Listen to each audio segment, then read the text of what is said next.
Mhm. Hi everyone, this is your favorite friend Jay or Jalan Salah as you formerly know her, film critic at Geek Vibes Nation, In Session Film, and Keith Loves Movies. Today I have another channel favorite, the dazzling Kristen Batistella, who is Vamp Fam on Twitter, and she's also there for review. And now it's changed. It's there for horror review, or what is it? 'Tis the season, therefore horror. Yes. Yes, and she's the queen of horror, the queen of goth. She is the one who ignites our fire for scary movies, scary stories, and everything dark and creepy. Today, we are happy to be joined by our listeners and our viewers to talk about everything spooky because Halloween, come on, everybody loves Halloween. I mean, if you love scary movies, if you love fear, if you love all dark stuff, if you love witches, if you love cult stuff, occults and stuff, if you love all black cats and black like um symbolism, then you definitely love Halloween. If you don't, I feel so sorry for you. Start watching some scary movies. Finally, we have dark nail polish, black nail polish, because Kris and I haven't had nail black nail polish in ages Mhm. because I always put all the feminine, like sexy stuff. But now I realize, oops, Halloween gotta change. Mhm. Kris, Halloween always reminds me of you.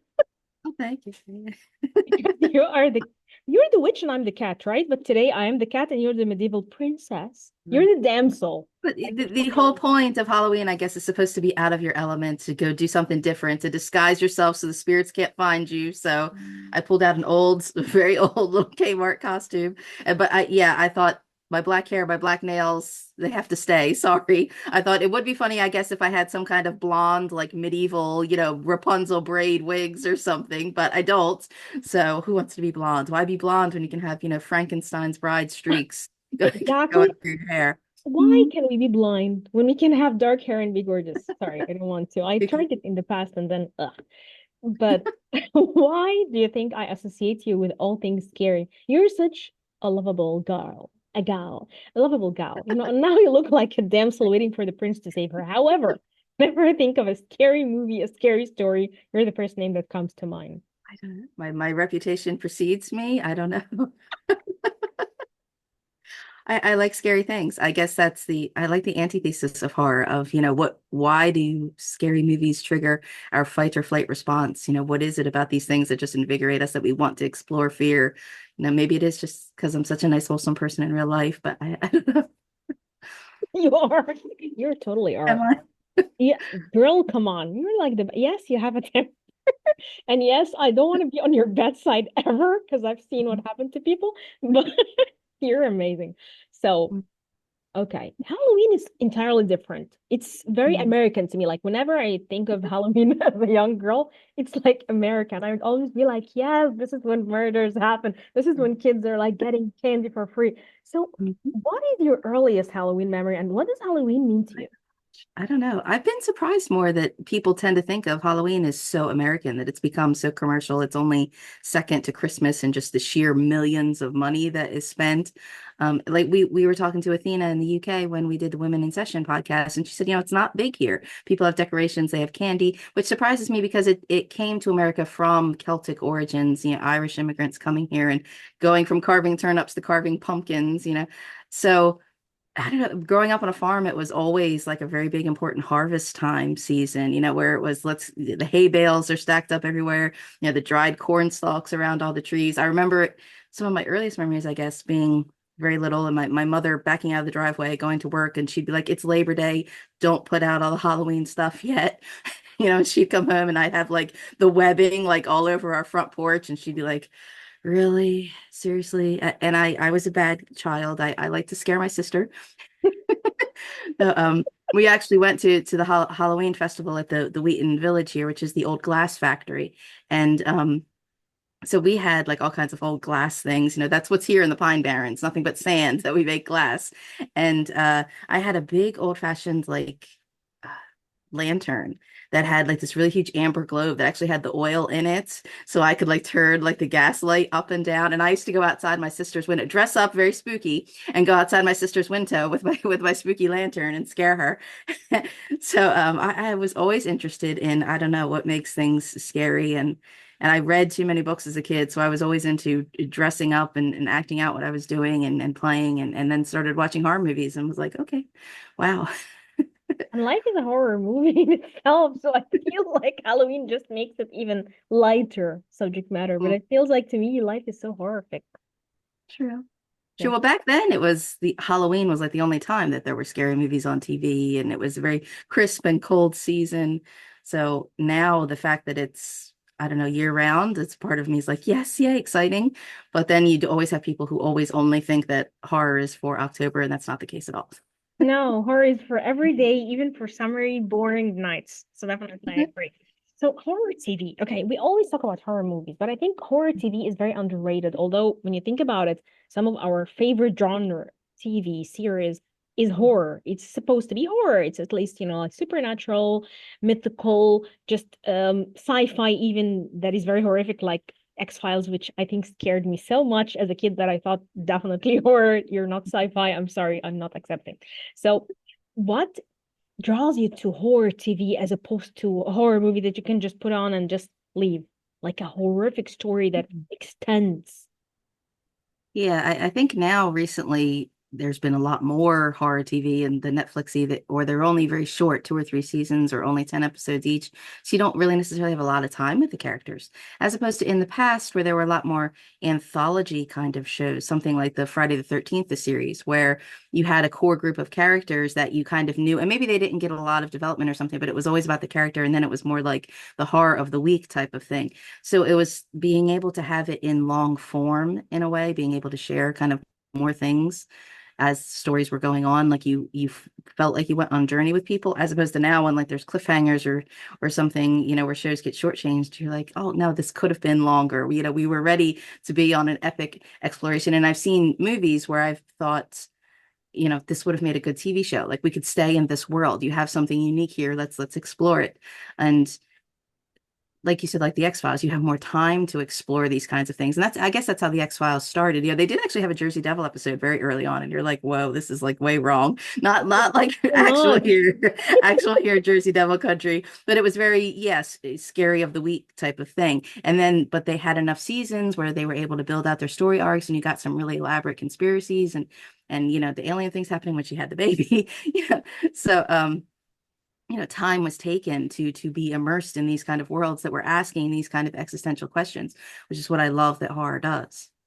Definitely. And I think for us, horror is not something that is celebrated on Halloween, but in my culture, horror is great. Like I've seen a go like when people are like, oh, but ghosts don't exist. I beg to differ. They do. I've seen ghosts, and I would always hear stories from my grandmas about, like ghosts that even haunted places where they lived. So it's big. And we also have our local legends, our local folk legends and stuff like that. So I think I've been trained to love horror since a very early age.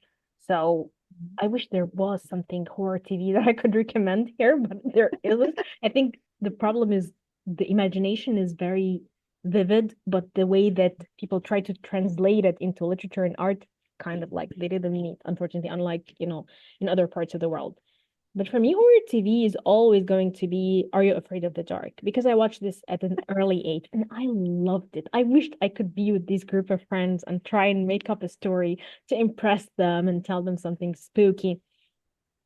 I was afraid of some of the episodes back then, and even I tried going on a rewatch later, and it felt like, wow, some of them are really creative and good. Some of them are like cheesy, but some were really good, and it had some appearances from someone like Ryan Gosling in an episode, for example, Alicia Cuthbert. Like it was just a beautiful show. And then you had Supernatural, and this was like starting as the love of my life during the early aughts. I stayed until season 5, and then it was like, no, too much. You guys stop it.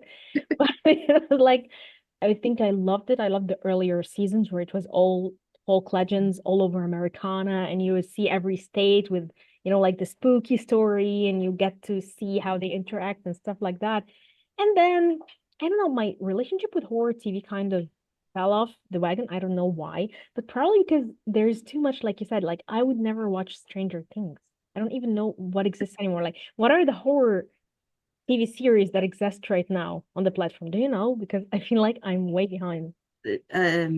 Stranger Things, I think, has another season coming, but like Sabrina is over.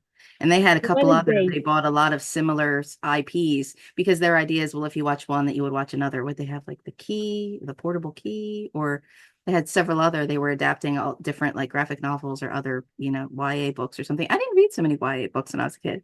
Or like the Goosebumps. I think I liked a little show called Erie, Indiana, and there was Big Wolf on Campus and you like Scooby-Doo. But like I didn't like the shows that were just like horror comedy. And I guess there was a lot of that like in the 80s.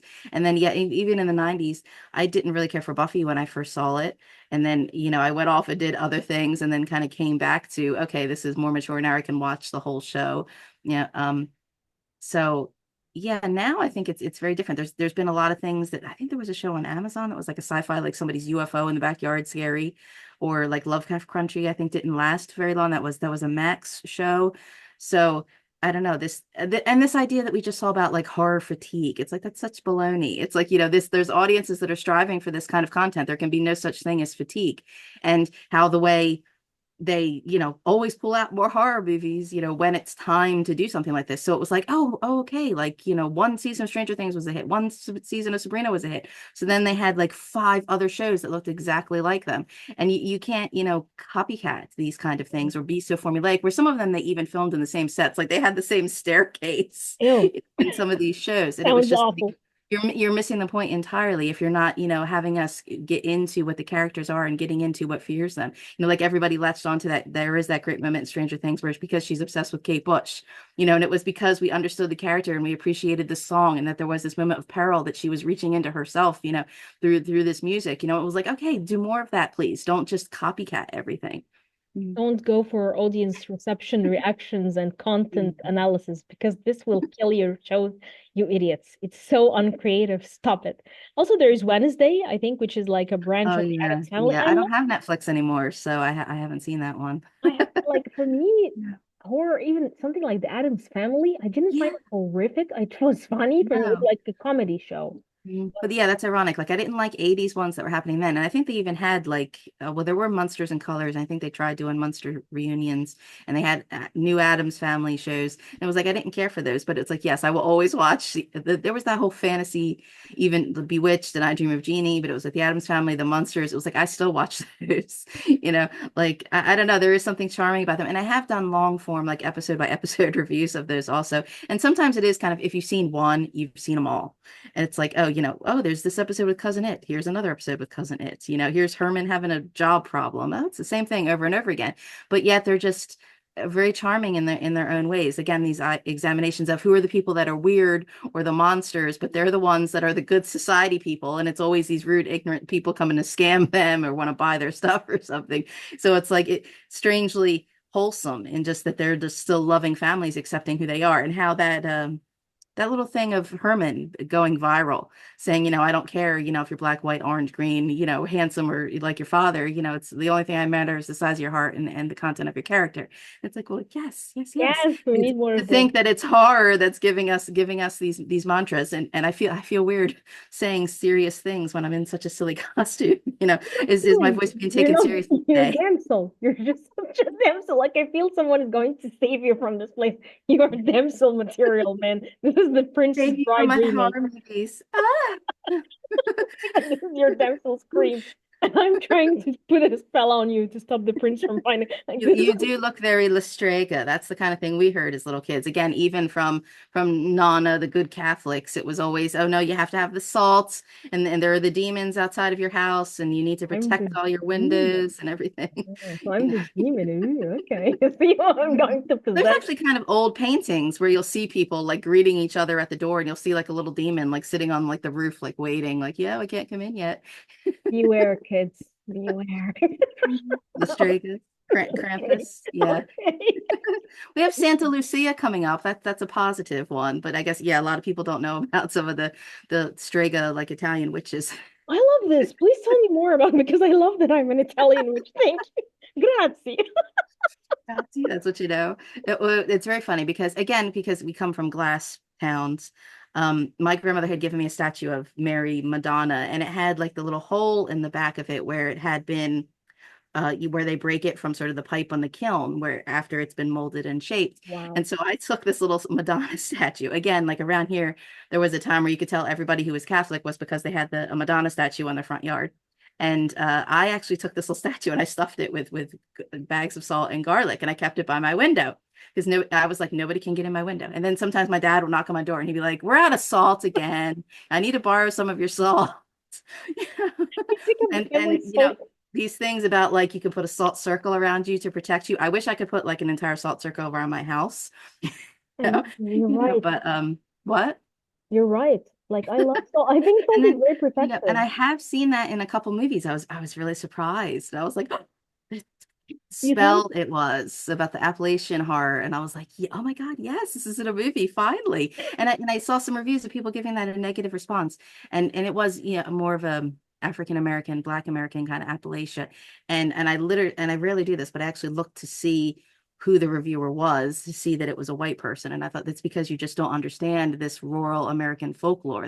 It's not that it's a bad movie. It's just that Yeah. this was not you weren't the audience. That doesn't mean it was bad.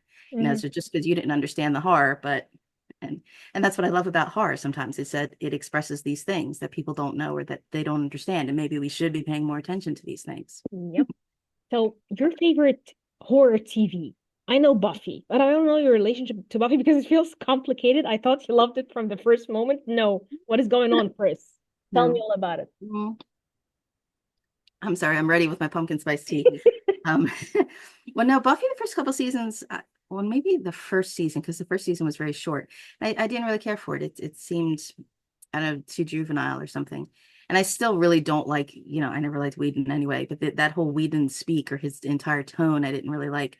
Um, and then maybe I guess when it was up into like the third or fourth season, when it became syndicated, then I was like, okay, I could go back and watch all the things that I missed. And yes, some of the high school stuff, and I've rewatched it several times since, yes, is very dated. But there are a couple good nuggets early on, and then yes, it does get kind of darker and mature. Then sometimes it goes a little too dark, a little ridiculous heavy. But yeah, overall, I think it's a great show. I have done deep dive breakdowns about it in the past. Ironically, I didn't really catch on to Angel very much. I have a big Angel Why? box set. Um, I don't know. All of my friends had crushed Um, on him. I no, see, I didn't. And he's a local person too, David Boreanaz. But Really? yeah, Okay. he played hockey here. But was he like Um, popular and stuff, or was he like a goof and then he became an actor and started getting all the glamour? 'Cause sometimes it no, happens. he was always popular. Yeah, that whole vampire romance, which I never got that vampire romance. He's 200 years old. Why is he hanging around a high school with 15-year-olds? That's weird. It's creepy. And I like that the show addresses that at times. And I don't know, Angel, I was like, yeah, it's good, but it a totally different vibe. It's separate own thing from Buffy. And then the way it changed when they felt the need to add Spike kind of at the end, where all of a sudden they're doing the Wolfram and Hart lawyers instead of all her, they just the way they left Cordelia like psychic and everything. So I think Angel, I guess thematically, I feel is more of a much more up and down show, where at least Buffy did have, I mean, to their credit, and I don't, which how much of this was Whedon, how much of it was more like Marty Noxon and some of the other writers and producers, or when he left the show, there were other showrunners, but the idea that they had like goals per season where things were overarching and they had their individual stories and they met those goals. Definitely. Yeah, I do like Buffy. There's definitely parts of it that are dated now, but highly recommend, I guess, people give a rewatch. And shout out, I will say, because our friends at the Women in Session, Ms. Zita Shorts, Miss Amy Thomas, and between school and family, it's tough for them to be on video here with us all the time also. But it could, because Amy always talks about how she loves the Buffy movie. More than the series. She just adores it. I wish she would talk more about it. Maybe I'll get her to talk about it. Maybe you can do that first. I'll be after you, Amy. Coming for you. I don't know. I didn't watch Buffy as much. Watched Charmed for a while, but then it got boring. It didn't give me any witchy vibe. It was just three beautiful girls in skimpy clothes and stuff. I didn't feel like three witches or something like The Craft or Witches of Eastwick, or where I feel like witches are dark and scary and just crazy and have multitudes to them. But Charmed Mhm. wasn't. I think I just like the song. I think the cover of the Smiths song. But Oh yeah. Yeah, yeah, that was also in The Craft. That was an era right there. It was like Practical Magic, The Craft, Charmed, where everything was just very 90s witchy. I guess it was just the right style, the right tone, fit everything. I like Witches of Eastwick. There was a brief TV show, Witches of East End, that was also based on books. Oh, And was it Julia Ormond and the, forgive me if I my dad mispronounce her name, the adores Julia Ormond. Madchen Emick. She had also been on Twin Peaks, and she's transforming into a cat, and it was like really excellent and awesome when it like, but then it also had to detour into like weird, stupid things, and it only ran 2 seasons. I think it was on Lifetime, and it was again this idea of pushing like the younger steamy stuff instead of going with like librarian who can turn into a cat, like girl witch kind of thing. So I also wrote about that. It's funny, even the shows that I didn't necessarily like that I kind You of wrote wrote about. about them. And I went through phases where, I would read, this is why this show is good. This is why I should give it a chance compared to this is why it's bad. Don't waste your time. But now I'm in this phase of, yes, there's problems with this. And here's why. Here's what could have been corrected. And I guess that's the trouble with some of like these Netflix, these streaming ones that are 10 episodes and done. There's no chance to retool. It's like it's not in their interest to give me 5 episodes first, and then maybe we can make some changes. We can wrap things up. We can drop a character, focus on this character. Instead, they're like, whatever, we can just get another show. And it's like, there's so many things that are just unfulfilling that maybe ask these scary questions, but don't never have the chance to answer them. Yeah, that's true. But then you recommended to me Dark Shadows, and the world opened to me because, contrary to what you think, Kris, I love Dark Shadows so much. First of all, it's such a comfort TV show. Mhm. People and sets, designs, and all these beautiful things Mhm. don't exist like that anymore. You could just turn it on and drink, or even in between, like translation assignments, I would just watch an episode or something, and I would go to sleep feeling very happy. Oh, Victoria Winters, what is going on with you, girl? You are the unluckiest bitch on this planet. Yes. You are always plagued. Every vampire, escaped convict, crazy person is out Yes. to get you and kidnap you and just keep you Yes, locked up. you asked me that because I said to you, where did you start? I wrote a piece at Keith Loves Movies, like how to start watching Dark Shadows, because yeah, it's a 1,200 episode soap opera from 66 to 71, and it's notorious for some of the bad set production and its same day tape kind of mistakes. And I said, so where do you start? You could start when Barnabas shows up. That's generally when the syndicated packages kind of begin, when it's the vampires. I said, or which, because that's episode 210. So Yeah. it's like, wait, there's 200 episodes over a year worth of the show before they, the ratings were down. They said, okay, let's go all out horror. And it was a very spooky gothic mystery drama before that. So you could start with episode one. And you started with episode one. And that's where Victoria Winters is the governess who's coming to this spooky house. She doesn't know anything about her past. And like, there are ghosts, weird things are happening. And I said to you, like, did she get kidnapped yet? Or did the little boy David lock in the West Wing yet? And you're like, hey, spoilers. And I'm like, let me tell you something right now. Oh, that happens to Vicky a lot. And her even the actress said, "Can I do something more?" Because her words are always, but I don't understand, or that doesn't make any sense, or why? What's happening? Like she asks all the time, and it's like, girl. And it gets better. She gets preyed on by the vampire come later. So, and then she goes back in time too. So, so And she, becomes a girl. witch. I watched briefly some of these episodes too, and it's Mhm. awesome. Or like they think she's a witch or something. But like, Yeah. girls, she's like the Mhm. cutest thing. Why would you accuse her? What if I got turned back in time? Immediate, like, burn her at the stakes as Now, opposed to Vicky. I'll tell you also a fun thing about that. That's Alexandra Mulkey. And that's how it's listed, Alexandra Mulkey as Victoria Winters. And now she's a very successful documentary director. Her married name, Alexandra Isles. She was the object of the affection for the movie was Reversal of Fortune with the Hans van Bülow, the man who she was his mistress, and he tried to kill his invalid wife. And there was a big trial and everything about it. And they made a In movie this about it. world. Are you serious? So Wow. yes, So backstory this is there. a And she ended real up life leaving the story? show. Hmm? She was like someone's mistress and he tried to kill his wife. This is real or Hmm. just a show? Yes, this is real. And she had left the show I before love that her because so much. she had been pregnant. Um, He's not lucky even in real life. but Why did no, you kill your that wife? was the real life. Yeah. Just cheat on your wife. No. Why did he try to kill his I wife? love the box sets. I mean, now that Dark Shadows is streaming everywhere, actually there's I think Tubi I think has the entire series. It's Wow. streaming everywhere. You can find it, but the big box sets that I have of the old DVDs have all different interviews of the cast, like then and now, and a couple fun behind the scenes things like that. And it was like, oh yeah, there was actually a little scandal, a little scandal after the show. Okay. Awesome. The best ever. She's like unlucky in real life and in the TV series. I just love Vicky because she is so silly, naive, the kind of Mhm. girls they don't make in TV anymore or present in life. But it kind of reminded me like I could definitely superimpose her on you. Definitely. I could superimpose myself on Bert, look, a Bert Devlin, or Devlin. anyone Yeah. of the guys. Definitely, I saw myself in Hmm. them. So she was like always getting in trouble, and she's not even a troublemaker. Like even when they No. capture her, she's so like demure. Like she's just. I felt like I Mhm. love her. She's the perfect damsel. Like, girl, you're awesome. But I love Barnabas.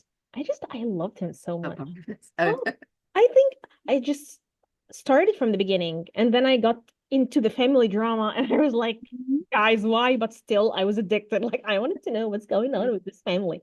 So definitely the Collins was Collins. Hmm. definitely. So I was like, oh, Hollywood. what's gonna happen? Like Carol. And It's very interesting in the beginning because in the beginning you get the sense that maybe it is real world, like they've got their fishing industry and Burke's like the rival businessman and who's buying up Mhm. what and like Sam Evans is like the artist that it had been like an artist colony and what happened in the past with the wife, between Burke and Roger and what is the homoerotic tension between them and Exactly. all that kind of craziness, and crazy little evil little boy David and Carolyn, the daughter going off kind of wild and what's in the Hey, basement that David. Elizabeth Collins has this terrible secret. There's outdoor filming and they actually went to some of the locations. The old house actually burned down, but they actually filmed like real things there and everything. But as the show gets into, obviously they just didn't have the money when they started doing supernatural special effects.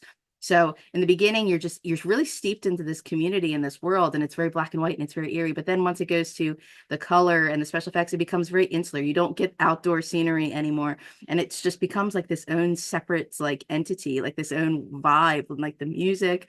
I have some of the records with with some of the music, and you're right, it is very comforting just to listen to it in the background. And Pluto does have blocks where like they marathon it sometimes. They used to have like a whole live stream channel. I'm like, oh, I could just Oh, tune in anytime, anywhere, and it's just wonderful background comfort. Which, yeah, very I guess there are parts that you could kind of gloss over and skip around. Being a soap opera, there's so many episodes, and but it is great that to just have background in the listen, and that there is always parts that you could tune in. And I guess that's the nature of the soap opera structure. I mean, in the beginning, a lot of people say the beginning, that's what it's actually billed as on DVD. Dark Shadows, the beginning, where it's black and white. It is soap opera format. My husband says, how come they never look at each other? And I said, well, that was what soap operas did. awesome. They both Exactly. people stood and faced the camera, I you love know, it.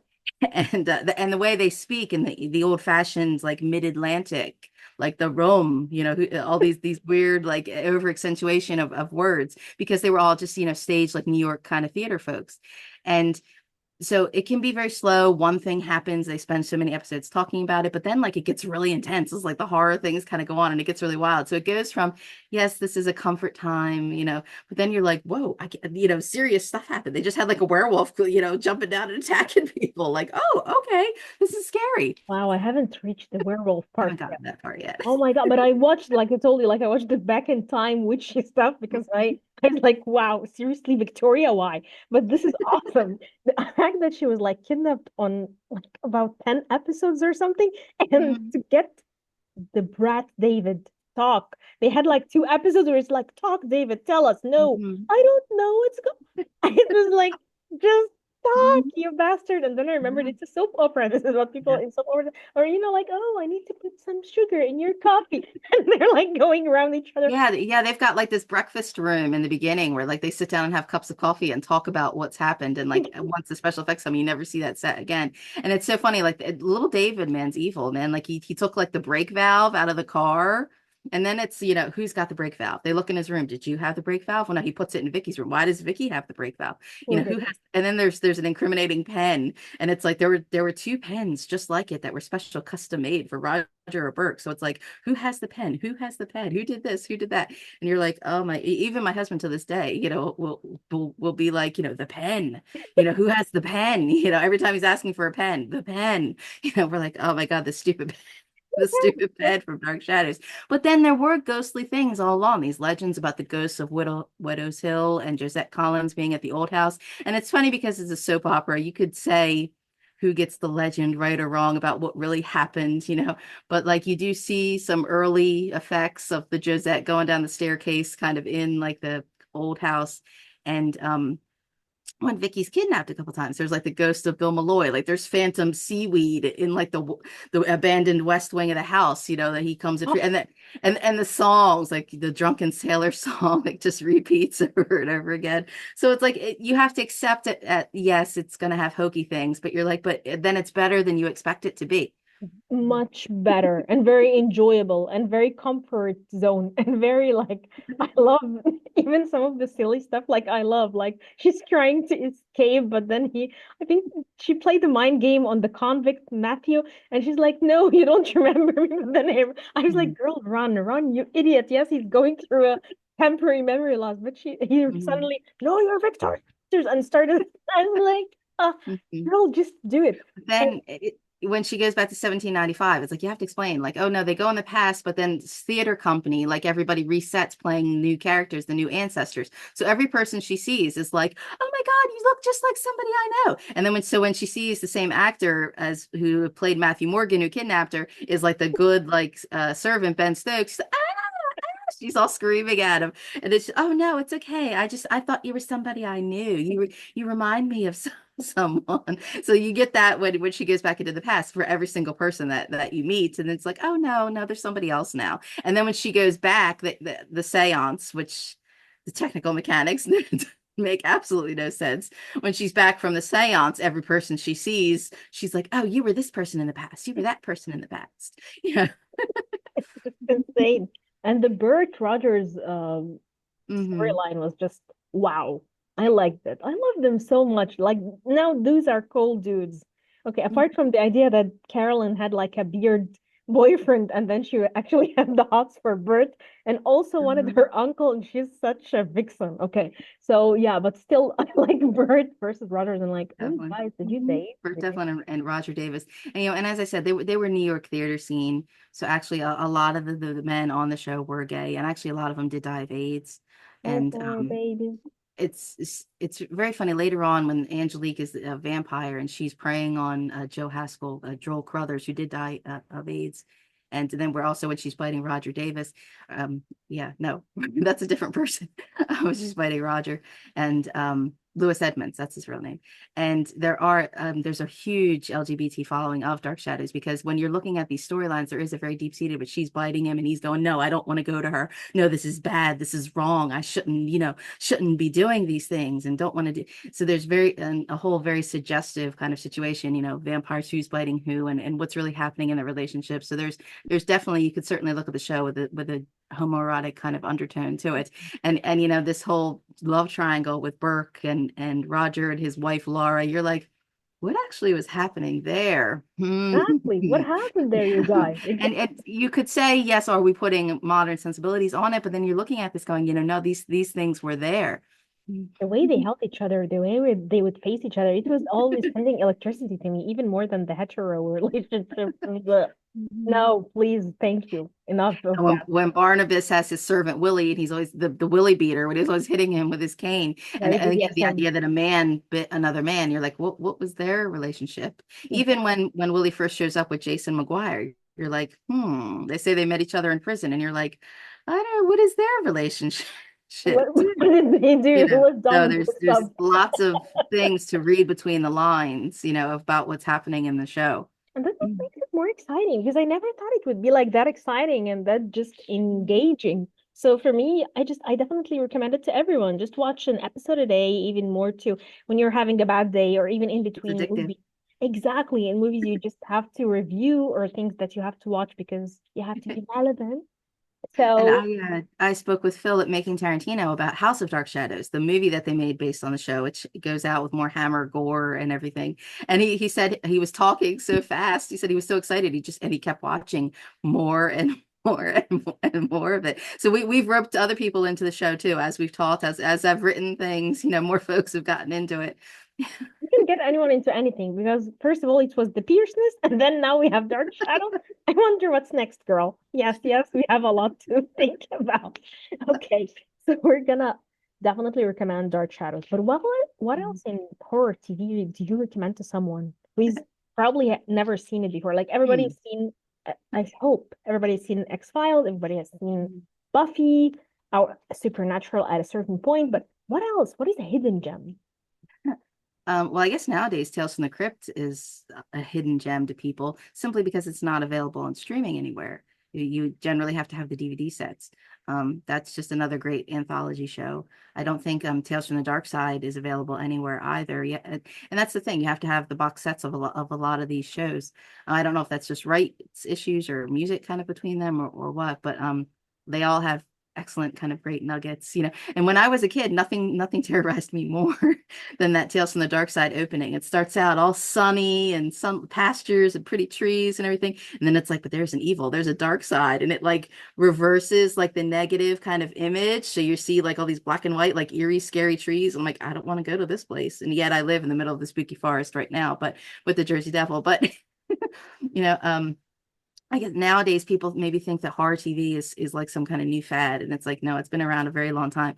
I mean, even before Dark Shadows, something as massive as The Twilight Zone, which is still totally relevant, even though maybe some people may find certain episodes silly now when they're talking about like their aviation fears or when they say things like robot instead of robots. But look, we're having these problems now. I mean, like AI taking over and everything, and it was like this was, you know, in the 50s that it was sort of having this, and there was a reason for that, you know, McCarthyism at the time, you know, science fiction was addressing, you know, these scary things that were happening, you know, that they couldn't say, but they could express in, you know, through some of these television episodes, you know, what's there to fear when there's, you know, nothing in the dark type things.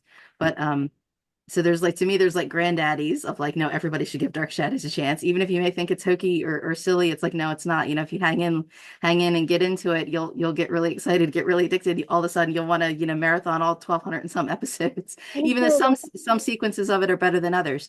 But the shows like Friday the 13th, the series was only 3 seasons. Um, Tales from the Dark Side is 7, but some of them are really short seasons. Tales from the Dark Side, I think, is 4. So any of these horror anthology shows from like the 80s and 90s, I definitely recommend. Something like Forever Night, I haven't seen in a while either. I only have 2 of the DVD sets. It was 3 seasons. And that's another one that I think he is only buy only, or some of the DVDs aren't available. But it was like Nick Knight. He's a vampire, so of course he's a cop working the night shift. You know. Mm. The past. Absolutely. I totally remember this one, the Nick Knight one. Oh, I should probably Hmm. my grandfather like the Snow River. Garrett Vin Davies, I want to say is his name, the actor. I don't even know. I think I watched it like kind of like Snowy River. I didn't even know it was fierceness. Like the things that you watch with your grandpa It's and on my you're, shelf here somewhere. oh wow, what's Sorry, this one? everybody comments on my shelf, but you can't really see the horror, the horror section here There is behind a me. lot in that shelf. I gotta tell you, there is a lot. It's like a hole. You definitely Mhm. go there and you just grab stuff from Kris because she buys everything, I tell you. He's unlike Jay. I try. But yeah, definitely I saw the Nick Knight one when I was Mhm. little and it was so cool. I I think I recommend Dark Shadows too because people watch Love is Blind. Okay, they watch crap reality TV shit. So why can't they just watch something soap opera-ish? And it's not even like the boring soap opera stuff like Days of Our Lives and Neighbor. But Neighbors is I like those kind of soap operas too. And then there right. was actually, we should have to say, Spike loved Passions. You know, I didn't really care for Passions when it was on, but it was again the same thing in the 90s. The idea that they had a soap opera that had, yeah, witches and time travel and crazy zany stuff. You know, he's like, Passions is on. Him and Joyce sitting at the crypt talking about the soap opera, like, hey, why not? It's funny. It's insane. Mhm. Yes. I don't know. I love soap opera, but to an extent, but I don't like reality TV. So for me, the idea of a gothic soap opera, that was revolutionary. Like that was so fun. Awesome. So why can't people give it a chance? I think they should. For me, Give Dark horror, Shadows a chance. yes, yes.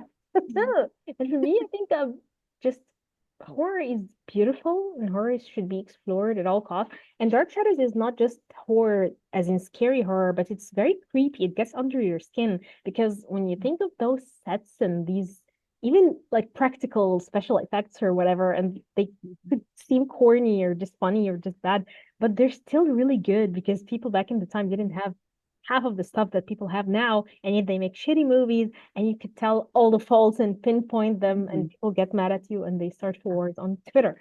So why don't you just see something at least that was faithful Like, to the time?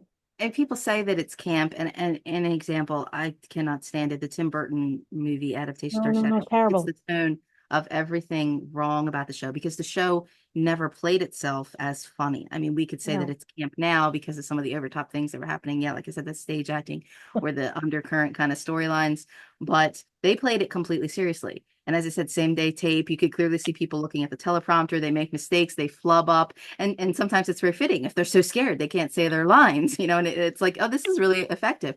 And there are times where the reason the show has survived, I may have explained this before in a previous video, I think, where they use something called kinescope, where they would have a camera filming a black and white TV monitor of the show as it was airing. And then so sometimes that's the only version of the episodes that they have. I think there's like 200 maybe episodes that Mm. are just the kinescope. So there's a time where they make a big announcement of like, oh, Dark Shadows is now in color. But then there's episodes where every other episode, color, color, black and white, because they only have the kinescope copy. And then when they get up to like 1897 and they've again, some very stereotypical things where they've got like gypsies putting curses and werewolves and everything, but they'll be doing like seances and they'll be doing that like chroma key, like ghost overlay. And with the black and white kinescope, it just looks really, really eerie. And you know what? You're like, this is just technological mechanics at its simplicity. I apologize. We could not figure out YouTube Live, to get cooperating for us Yeah, today's I wish technology. you It was, guys heard us live. this was like camera at its simplicity, and yet you're like, this is absolutely chilling. This is totally effective. This doesn't need anything else. And I don't like modern shows that waste so much time on the special effects, and I think I had mentioned, I don't remember what, because we always talk about Guy Pearce. I briefly mentioned he'd had a Netflix show called The Innocents, where it focused on all like the teenage, like rave, like cool stuff instead of like this mad science stuff that was happening. And you're like, the whole viewpoint of the show is just kind of like, well, why aren't you paying attention to like the most best scary thing, a shape-shifting person losing their mind instead of, oh, the teen at the rave. Oh, there's Exactly. glitter and neon. Die. Exactly. Kill him immediately. Glitter. Yeah. Mhm. Sorry, my little sleeves here, very fancy. Sorry. Yes, yes. Come on, show it. Show the as soon as Sorry, getting carried away with myself. just carried away, darling. And your tiara too. Come, Dark shadows girl. thing. Today you're dressed for your night, which by the way is non-existent. So just sit Mhm. tight, honey. I No, have other tiaras. This one I found in a grab bag at a thrift shop with I think other jewelry kind of pieces. And I did ask you, I did make another one. I did take a few pictures and I don't know if you all saw this actually because I did my basement to kind of look like Dark Shadows. But this was like metal that I used to make the sconces that looked like those big like candelabras when you come in Dark Shadows. And I had a little piece left, and this was actually an underwire bra piece. that's what I love about Chris. She can And I make was like, oh hey, I made myself a little crown. There you she can make anything out of it. The only tiara I Yeah. have, I think, I is look at something and I'm like, a bra wire, and be like, I'm gonna take mm, ownership of that. Yeah. yeah. Now I'm gonna use that. And the only tiara I have is like my mother's from her wedding. And if I even Oh, tell her I want to borrow it, she will kill me.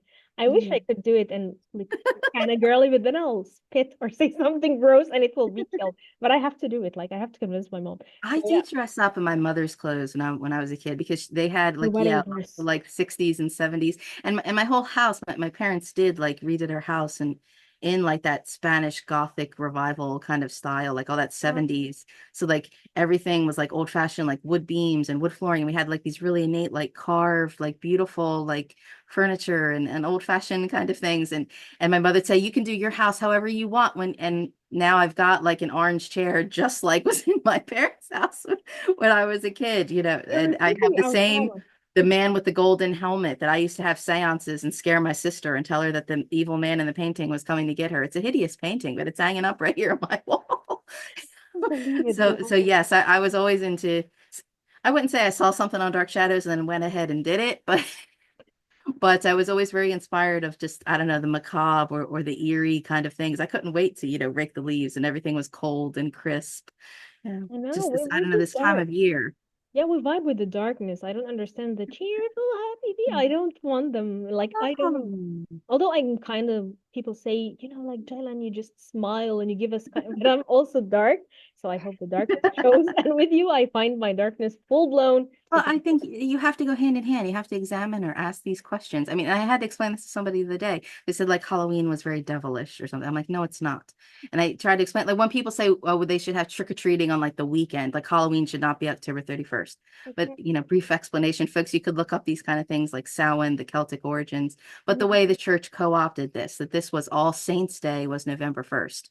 All Souls Day is November 2nd. You have Dia de los Muertos, November Yeah. 3rd. Yeah. So the idea that this was All Hallows Eve, Halloween, the night before, and it was all about, midnight, the ghost, that this time of year was that harvest was dying, that it was time to pay respect to the dead.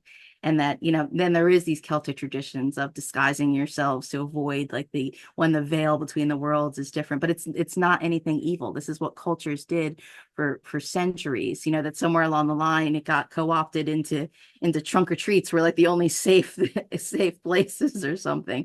So, but I think it's important for people to acknowledge, some of the scary darkness, because if we leave these things repressed and let these things come out in society and politics and government, you just end up with violence and pain and hatred, and persecution, which we've seen. It's funny because Dark Shadows does it in 1795, but actually, like the Salem trials in America were like 100 years before that.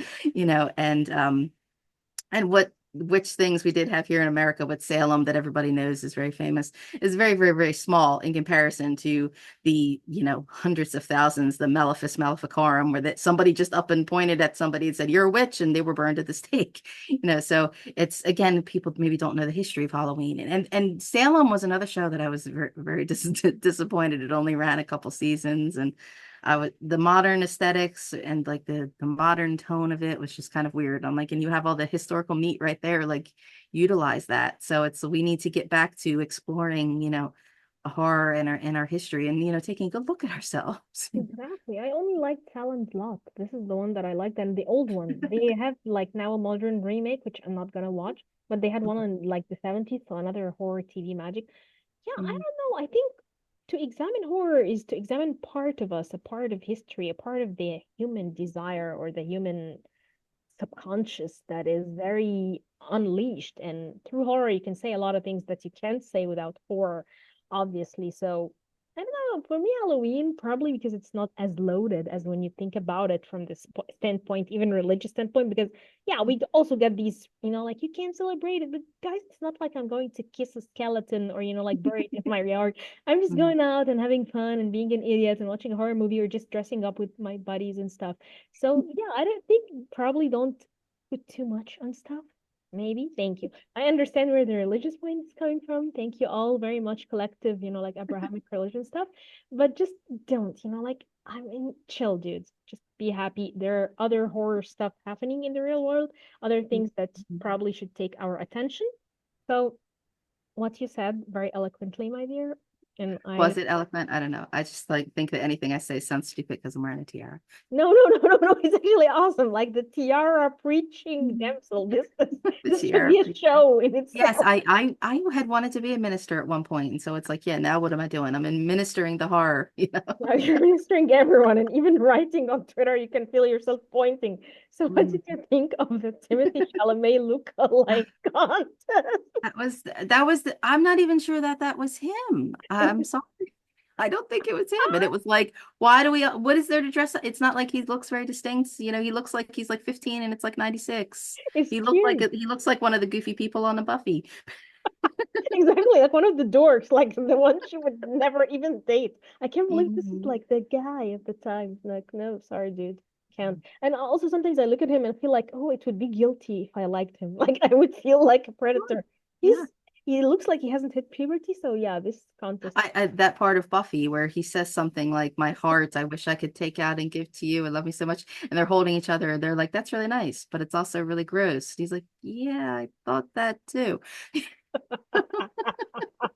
Exactly. Hmm. Definitely. But the whole arc that we go on here with Barnabas, I mean, yes, you don't need 1,200 episodes to go on an arc with a character, but he's the total baddie when he completely starts out. And then as the show goes on, he's like this hero vampire. And you're like, you sit back and when he's the hero, and you're like, you're so sad, this lovelorn, conflicted vampire, and you're like, yeah, remember when he was kidnapping and brainwashing Maggie Evans? Like, yeah, yeah, but now he's the good guy. Exactly, but it's awesome. I just love him. I love Barnabas. I think he's very cool. He's one of the most Mhm. exciting characters for me. The moment he Well, a appears, very unique character. And Dark Shadows does do a lot of storylines where they do co-op. That there is a good because I also spoke making Tarantino about the Hammer Frankenstein movies. There is a Frankenstein storyline, like he has like an Adam kind of monster, and they want to create like an Eve like woman to match him. And it's Mm, actually one of the low points of the series. And they do different, like they borrow from Rebecca at different times or Jane Eyre, like all the literary, Jekyll and Hyde type things they do borrow on Dark Shadows. But the Barnabas Collins character is very unique, and that is where after that you get kind of 70s Anne Rice, like these kind of uh, you know, existential, I guess, questioning kind of romance kind of vampires that kind of came along. And then, yeah, I guess the 80s, maybe because things were good with supposed Reagan, it was Halloween was very laughable or mm. poo-poo. There was very, again, satanic panic. People were worried about poison and candy and everything. So it was more like, oh, that's bad, or we can laugh at it. But then when the 90s came along, we got more paranormal romance or things being very dark and serious and sinister. So, and I don't know, now we want to have it both ways.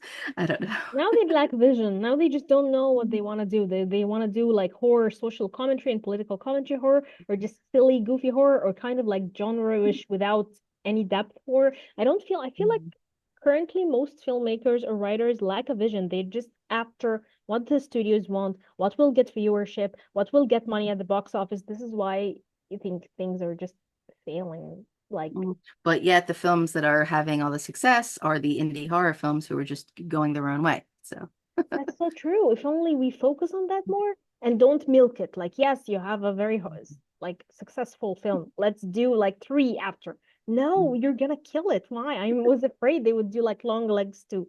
What is there to do, guys? Stop it. you had asked when we were trying technological troubles, one of the viewers was talking about Evil Dead. I was like, Yes, I didn't care for the new ones, but I did like the new show that they did, the Ash versus Evil Dead, I where it was didn't. like, okay, we're bringing back these IPs as like a TV show where we can have a little more fun with this, explore. I'm like, oh, this was good. I think it only ran 2 or 3 seasons, but I guess I also feel like that was the Well, good that point is for that. no. Like it knew not to overstay its welcome. Which Mhm. again, this was already a series that yes, I love the original one and two, and then you would never have thought like Army of Darkness. Like today, The if you best. proposed that of like, hey, we're gonna have it, but it's gonna be like medieval time travel zombies, they'd be like, wait, what? They wouldn't What? make it. Exactly. They would be like starting to analyze and starting to give the Gen Z questions. Do you want like time traveling zombies? No. But back then it was But like it's Sam shameful. Raimi going Mhm. bonkers and just creating. And I love the Evil Dead series. We have to talk about it. Adore it. It was like my first, I think, shock in horror world because after it, I think I was not gonna see anything scarier than this. And then, like moody existential horror came along, but still it was a big deal because I watched it, I was like in middle school and I had like a group of Mhm. friends over. We had a sleepover there and we got candies and stuff. And I think when it finished, we were all silent.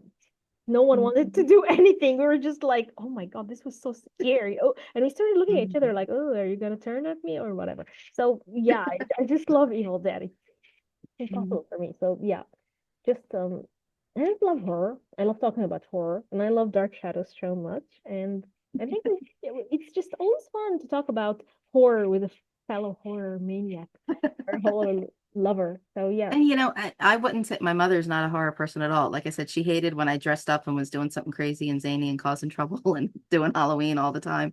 And but she's the person who introduced me to Dark Shadows. She was one of those people who watched it as a kid, coming home from school, and how yeah, parents were shocked, like what is this show that all these kids are watching that's got rituals and seances and spooky things. Yeah, awesome. but yeah, she's not a horror person and she loved Dark Shadow. Even my father was into it for a while, but then he was like, okay, they time traveled too many times. That's a Eh, lot for me. Thanks, Dark Shadow. You're just my it's mother okay. is the opposite. My mother is a crazy like Mhm. IMDb top 250 horror movies. Check, check. She's Mhm. even watching all the slasher, gory stuff recently because she's out of good horror. Like she's never satisfied. Like this was the first Mhm. question that we asked her, like cardiologist, like, can she still watch horror movies now that her heart? And he was like, Aw. well, you gotta ask a director, Aw. not ask me Yeah. about this. So yeah, she's just a maniac. So definitely Evil Dead. She watched it before me. She was so happy. Pet Cemetery. She wanted me to watch it crazily. The Fly. Anything scary you would imagine. My mom watched it first, and she was like, "Can't wait to talk to you about it, you guys." So we had to like put the big girl's shoes and watch horror. But it's fine. There's been Thanks, a couple Stephen King shows too. There's been different miniseries, and there was Rose Red, but there was a couple like I think they tried doing like Castle. It was on Hulu, where they Wow. tried having like things set in like this just Stephen King kind of universe. And I don't know, again, the same thing. They low viewership. I guess they were canceled. I don't know. But then even early on, there was like the Freddy's Nightmares, like Freddy Krueger hosting like an anthology show. Yeah. And some of these things, I guess, were obscure for a very long time. And now I guess there's platforms that are coming back out of the woodwork, and you're like, yes, give this stuff to me. I'll consume everything. Because again, it's the stories themselves, but then it was also, yeah, what was happening at the time, what was going on that people were scared or exploring these ideas. Definitely, definitely. Yeah. It'll be interesting maybe to see what we think of horror now, 10 years from now. 10 years late. Oh, we have to have Mm. a discussion. If we're still on this planet, you and I have to review, like in Mhm. 2034, what do you think of this? And we'll see what Mhm. happens. We'll see what happens. Mhm. Okay, so what are you gonna do for Halloween? Um, Because for me, there's Probably, nothing to do. probably I don't do nothing. shit. Exactly. I did some video things on my I should probably brand better, but on my YouTube, on my Instagram, the KBats Crafts things that I've done, I did a lot of things with cardboard where it was like you can recycle and reutilize things. So I made like cardboard coffins and I made like cardboard tombstones. And the past couple years, I haven't been able to put them outside for Halloween because it's always been like a rain or like a really like wet kind of day where they would get damaged. So I've never really been able to kind of go all out. And then in this kind of climate, in this kind of area, it's like, do I want to go all out with my house? Will people egg my house? No, know, you don't want that, if I go all baby. out in horror. So it's generally, I just have, some mild decorations outside and then we don't get very many trick-or-treaters, unfortunately. So, and it is tough, again at night. Like this weekend, we did, something on Saturday afternoon because it was like, yeah, the Friday night, dressing up drink sluts. That's a whole other Halloween has changed for, yeah, it's just for kids to, oh, teens can't go trick-or-treating to, oh, teens are being bad. We have to have like safe, events. So now it's like, oh, it's okay to be an adult and dress as a slut and drink for Halloween. Yeah. So, I thought I have become my mother when I said to my niece, look, we're not doing the thing on Friday night when there's going to be drunk, crazy people. We could do an event on the Saturday afternoon. So Halloween itself, when it's a weekday, there's not really a lot. You just kind of, wait for the trick-or-treaters, but even they're few and far between anymore.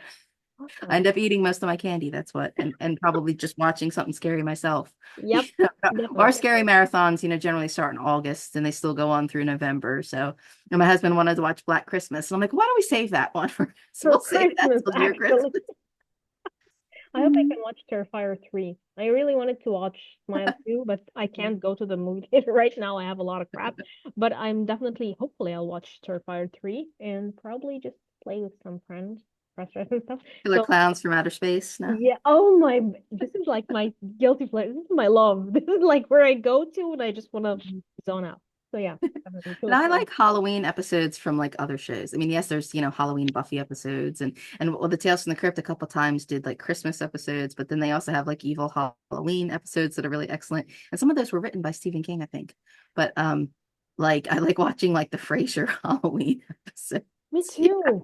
And all the sitcoms and all the Yeah. funny stuff. Yeah, silly things like that. And I don't care for Murder She Wrote either. It's like, one little old lady showing up with all these murders. But there is one Halloween episode with her that I really love. I think Roddy McDowall is the guest. I'm like, yes. Oh my God. I love reading also.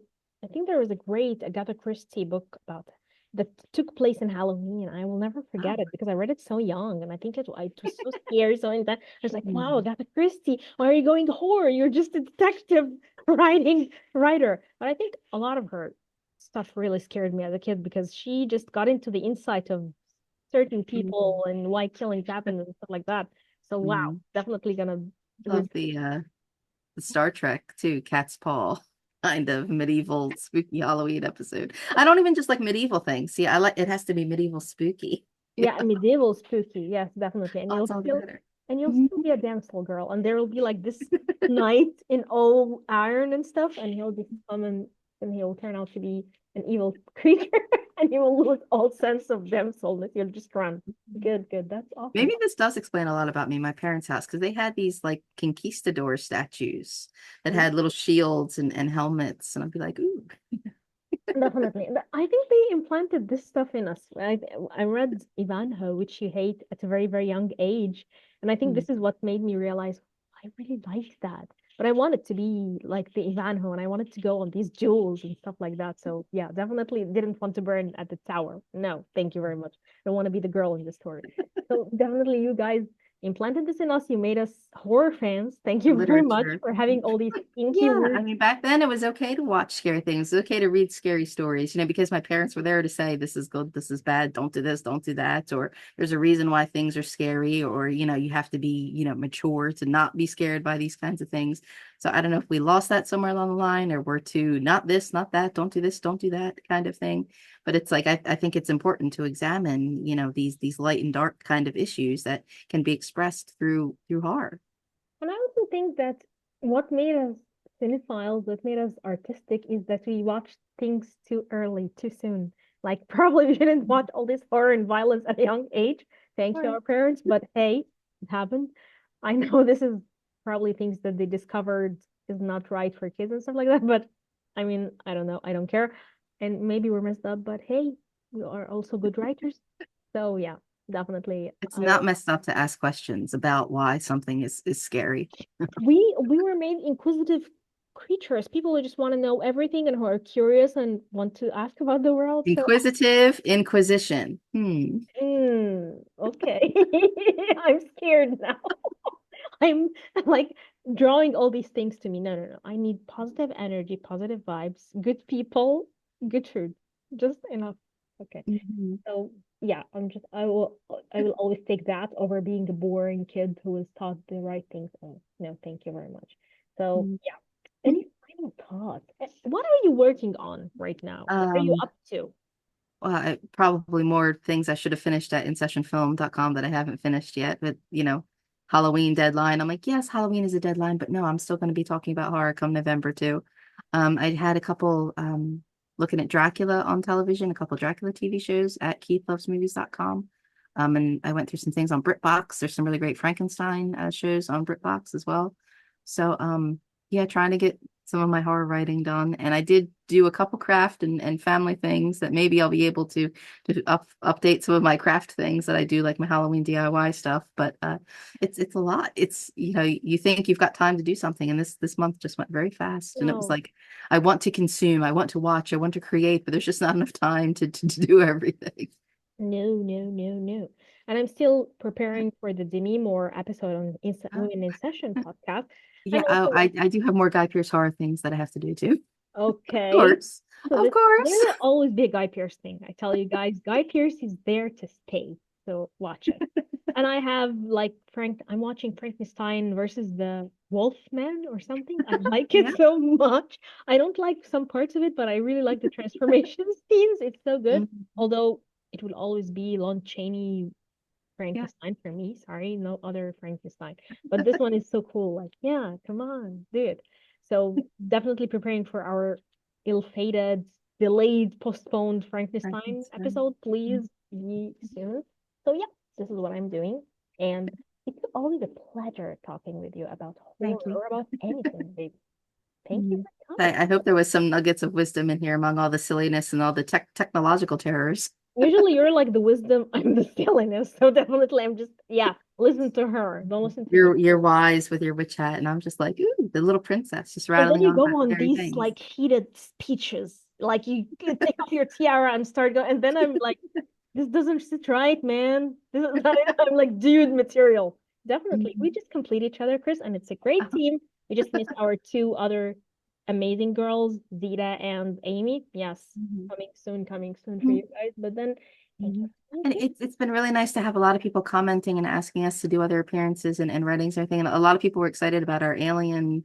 We talked about aliens and body horror at InSessionFilm.com. And there was so many people commenting of like, they watched the men who never looked at it from the pregnancy body horror woman perspective, and that it completely opened their eyes to seeing the film in a different perspective. And it's like, oh, wow, thank you. So This kind of solidifies what I believe as film critics. We are archives of the world. Like we keep the archive, and I will always stand by this till the end of time. We keep the archive of writing and talking and just documenting films. So I will take that every day over being an idiot. Thank you very much. mhm. Educate, discern, you know. Be Mhm. fun, be cool while you're doing it. So yeah, thank you, Kris. You're just awesome as usual, and can't wait to have you on more episodes soon, hopefully. Yes, yes. Salut.